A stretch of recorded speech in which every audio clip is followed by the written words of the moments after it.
Hi, I'm Emma with the Moon Society.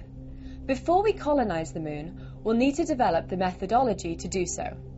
We'll need to work out and practice how we'll survive up there, here on Earth. Analogues are facilities that stand in for those that we'll establish on the Moon. One analogue is the University of Arizona Controlled Environment Agriculture Center, a greenhouse at the South Pole. Lane Patterson of the University of Arizona and Phil Sadler of Sadler Engineering are working on this analogue. Antarctica, the South Pole is where we have our chamber that we've built at the U of A with the U of A Controlled Environment Ag Center. And we are operating it through the staff there and through students that go down. Lane Patterson here spent a winter operating the South Pole greenhouse. The South Pole is an isolated station in the middle of Antarctica that only has access to about 4.5 months to the outside world. The rest of the time, they're completely isolated. The planes stop flying when it gets too cold, and the greenhouse was to provide fresh salad crops for the crews that stuck there because the salad crops don't keep for 8.5 months.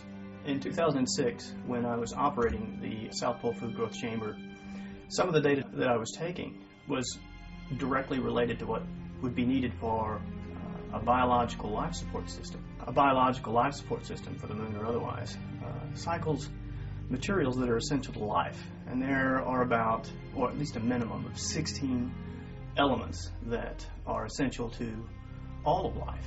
And of all those elements, 3 make up 90% of all living things. That's hydrogen, oxygen, and carbon.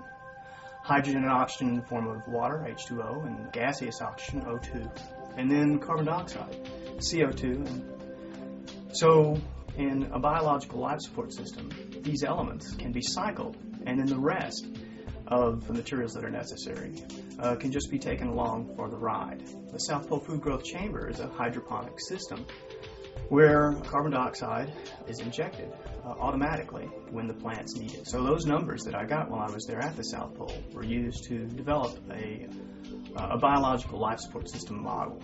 And what that model is telling us, what we're learning from that model, is that the weight of an average American male, 189 pounds, if you were to take that much hydroponic nutrient solution with you to the Moon, that would keep you breathing in a biological life support system for about a year, that same person. So the rest of the elements that are essential to life, the macro and micronutrients and others, those can be taken with the astronaut, while hydrogen, oxygen, and carbon, or water, CO2, and oxygen, all be cycled through a hydroponic life support system. So about a third of a kilogram of dry nutrient hydroponic salts can keep a person breathing, or cycle a kilogram of carbon dioxide and 0.8 kilograms of oxygen, and that's enough for one person one day.